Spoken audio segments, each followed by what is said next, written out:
então estudarmos o capítulo 6 de O Evangelho segundo o Espiritismo, que tem por título O Cristo Consolador. Nós, durante essa palestra, essa exposição, na verdade, procuraremos responder à questão que é título desta exposição. Para que um Consolador? Para iniciar, então, vamos fazer um breve histórico das 3 revelações por que passou a humanidade até hoje. A primeira revelação é de Moisés.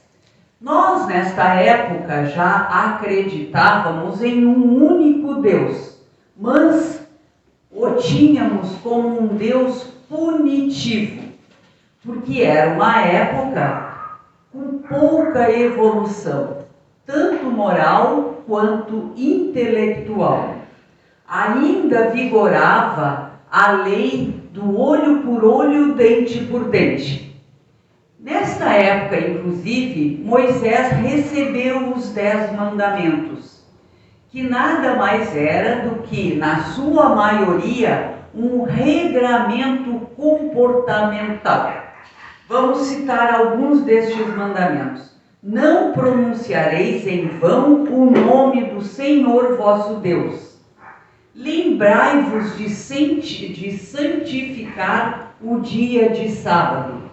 Honrai vosso pai e vossa mãe. Não mateis, não cometeis adultério, não roubeis, não desejai a mulher do próximo, não cobiçai as coisas alheias, e entre outros. A segunda revelação veio com Jesus, que nos traz a ideia de um Pai único, justo e bom, e que dá a cada um segundo as suas obras. E então resume os 10 mandamentos em apenas 2.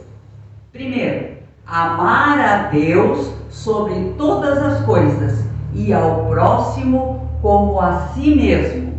E o segundo, complementando, faça aos outros somente aquilo que gostarias que te fosse feito. Nos traz Jesus o seu exemplo de vida através das bem-aventuranças, que é nada mais, nada menos do que um manual. Nós dizemos que criança, quando nasce, não traz manual. Traz sim, e lá no Evangelho é o seu manual. As bem-aventuranças que Jesus nos trouxe são o nosso manual, né? Bem-aventurados mansos, bem-aventurados pobres de espírito, e assim as demais. Na sua caminhada, ele demonstra possuir todas as virtudes que nós precisamos construir em nós. Nos traz todos os exemplos, nos mostra que a vida continua quando ele, após 3 dias, ele está na sua desencarnação, ele se apresenta em espírito aos apóstolos. E ele também nos deixou uma grande máxima quando nos diz: vinde a mim todos os que estáis aflitos e sobrecarregados, que eu vos aliviarei. Tomai sobre vós o meu jugo e aprendei comigo, que sou brando e humilde de coração, e achareis repouso para as vossas almas, pois o meu jugo é suave e o meu fardo é leve. Esse está em Mateus capítulo 11, versículos 28 a 30. Talvez seja essa uma das mais belas frases que Jesus nos deixou, as que mais tocam o nosso coração. Por quê? Porque ele, sabendo da nossa imperfeição. Ele, sabendo das aflições por que passamos, por estas imperfeições, ele nos dá carinho, nos abraça como um irmão amoroso que é. E ele também nos convida à confiança em Deus, pois quem disse isso, vinde a mim todos vós, foi um irmão nosso, criado da mesma maneira que nós, tendo feito a sua evolução, talvez sem tanto sofrimento, porque ele não deve ter sido tão rebelde quanto somos nós, né? E também conhece as nossas dificuldades em seguir as leis divinas. Elas nos dizem, estas palavras, que não importa o que fizermos, que ele nos afirma que é nosso irmão, que eu os amo, portanto, vinde a mim, ouçam a minha voz, entreguem-se às minhas palavras, que refletem o amor de Deus por vocês, e deixem-se conduzir por estas ideias, que são as leis divinas. Se assim fizermos, nos sentiremos confortados, aliviados, descansados, pois não mais nos sentiremos sós, abandonados. Sentiremos sempre a presença de Jesus, estimulando-nos à prática destas leis.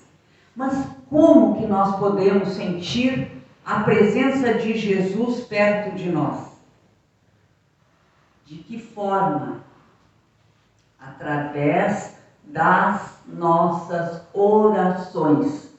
Coração aberto e sincero, pedindo a Ele o auxílio que nós precisamos para as vicissitudes do nosso dia a dia. Tenhamos a humildade de pedir e com certeza nós vamos senti-lo perto de nós, porque nunca estamos sós, porque Deus, como dissemos lá, justo e bom, nos deixou ao nosso lado para nos auxiliar na caminhada, o nosso protetor espiritual. Então devemos nos lembrar disso, e quando nós pedirmos através dele, vamos encontrar Jesus, né, com seus mensageiros a nos entregar, segundo as nossas necessidades e o nosso merecimento, aquilo que nós precisamos, não é o que nós queremos. Que às vezes a gente faz uma prece já imaginando, ai Deus, Jesus, Deus vai me dar tal coisa. Não, nós só receberemos aquilo que nós necessitamos. Que neste momento, muitas vezes, possamos não entender, mas depois, nós refletindo, nós vamos identificar, puxa vida, era aquilo mesmo que eu precisava.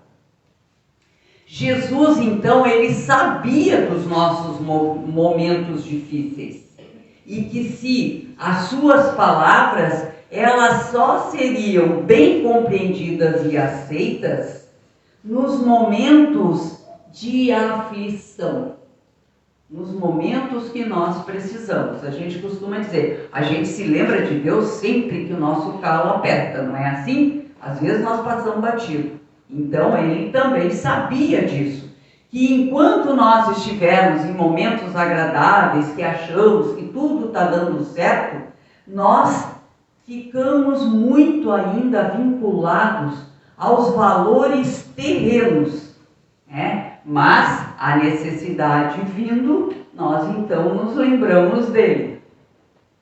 Então, ele se dirige àqueles que estão em sofrimento, que apenas escolhem a melhor ocasião, e ele escolhe a melhor ocasião para nos entregar aquilo que nós precisamos. E também esse vinde a mim, vós que sofreis, nos traz um alívio muito grande por sabermos que acima de todos nós existe um ser superior, criador de tudo e de todos, um ser perfeito, um ser absoluto nas suas qualificações e que nos criou para sermos perfeitos, para sermos felizes. Deus não nos criou para sofrer. Tem muita gente que diz, o espírita acha que nasceu para sofrer. Na verdade, não. Nós não nascemos para sofrer. O sofrimento é oportunidade, instrumento de crescimento. Por isso que Deus nos criou para a felicidade. O alívio que Jesus pode nos dar é que vem da compreensão, da aceitação e do esforço na prática das leis de Deus. Então não adianta a gente fazer oração, fazer e quando chega a hora de fazer a nossa parte, cadê?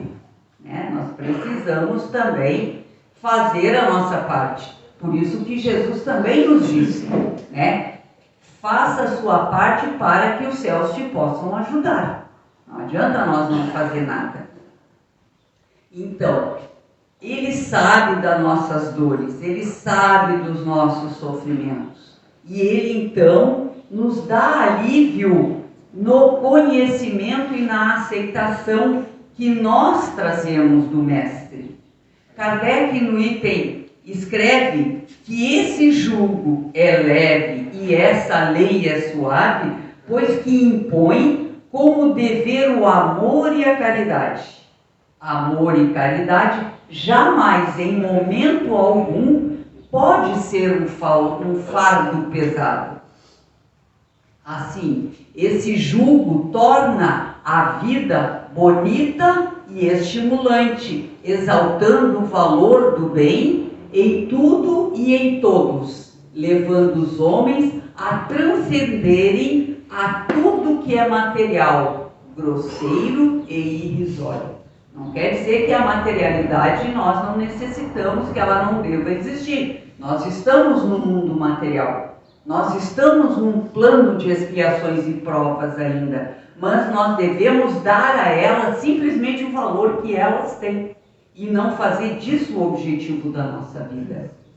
E então entramos na terceira revelação, que é o Espiritismo, que é o Consolador prometido por Jesus. Por isso ele disse: se me amais, guardai os meus mandamentos, e eu rogarei ao Pai, e Ele vos dará outro Consolador, para que fique eternamente convosco, o Espírito de verdade, a quem o mundo não pôde receber, porque não o vê e nem o conhece. Mas vós o conheceis, porque ele ficará convosco e estará em vós. Mas o Consolador, que é o Santo Espírito, a quem o Pai enviará em meu nome, vos ensinará todas as coisas e vos fará lembrar de tudo o que vos tenho dito. Isto está em João, capítulo 14, versículos 15 a 17 e 26. Veja bem o que Jesus falou aqui. Eu rogarei o Pai e ele vos dará outro Consolador. Ele aqui não diz eu voltarei, eu serei a quem virá novamente. É outro Consolador. Vamos ver. Nestas palavras de Jesus, fica bem clara a ideia de que ele se dirigia a toda a humanidade e para todos os tempos, demonstrando como conhecia o futuro e as suas necessidades. Ele não vai voltar para uma determinada classe para uma determinada religião. Não. Até porque quando ele andou na terra, ele não teve religião. Qual era a religião de Jesus? O amor. É essa a religião de Jesus, né? Sabia que somente o amor a ele impulsionaria seus discípulos a prosseguirem na divulgação de seus ensinos, através da palavra e do exemplo. Por isso diz: e se me amais, guardai ou cumpri os meus mandamentos, na mente, no coração e nas ações. Não basta falar, não basta decorar, né? Digamos, decora o Evangelho segundo o Espiritismo, eu sei tudo, né? E daí? Serve para quê? Precisamos vivenciar, precisamos praticar. E eles o fizeram, os discípulos, com tanto amor que os seus ensinos não se perderam. Chegaram até nós e sendo hoje percebidos com mais clareza para permanecerem sempre conosco. Disse que, viu, lembra lá quando falou em João que vai permanecer sempre conosco? O que vai permanecer sempre conosco? Os ensinamentos de Deus, as leis de Deus, porque Deus criou elas gravadas em nosso coração. Então está tudo ali. Por isso, quando a gente faz uma bobagem, dá aquele desconforto danado, que a gente tem um controle de qualidade natural, que é a lei de Deus. Então eu sei quando eu erro. No item 4, Kardec, deste capítulo 6 do Consolador, ele apresenta o Espiritismo como sendo o Consolador, prometido por Jesus, consoante com as revelações dos Espíritos e com argumentos comprobatórios. Jesus promete um outro Consolador, que é o Espírito de verdade, que viria mais tarde, quando a humanidade estivesse desenvolvida, mais amadurecida para conhecê-lo. Esse outro ensinaria todas as coisas e faria os homens lembrarem-se de tudo que ele ensinou. Se este Consolador ele viesse ensinar todas as coisas, é porque Jesus não pudera ensinar ou falar tudo com mais clareza. E se faria os homens lembrarem-se que ele havia dito, só pode significar que muitos dos seus ensinos seriam esquecidos, mal compreendidos ou adulterados. Aqui nós lembramos de um exemplo de Nicodemos. Lembra quando ele disse a Nicodemos que Nicodemos tinha que nascer de novo? E aí Nicodemos diz: mas como que pode? Eu sou um velho, como é que eu vou entrar no útero de minha mãe novamente? Porque não sabia que Jesus falava das reencarnações. Só que também não adiantava ele naquele momento falar, ele deixou lá, ficou lá. Então, relembrar o que ele ensinou, ele já ensinou aqui. Ele também falou da imortalidade da alma. Quando? Quando ele apareceu para os apóstolos depois do desencarne. E aí hoje diz que a alma não sobrevive, né? Que a alma não é imortal. Ela é imortal e ele deu prova disso. Tudo que ele falou, ele provou. Sempre, né?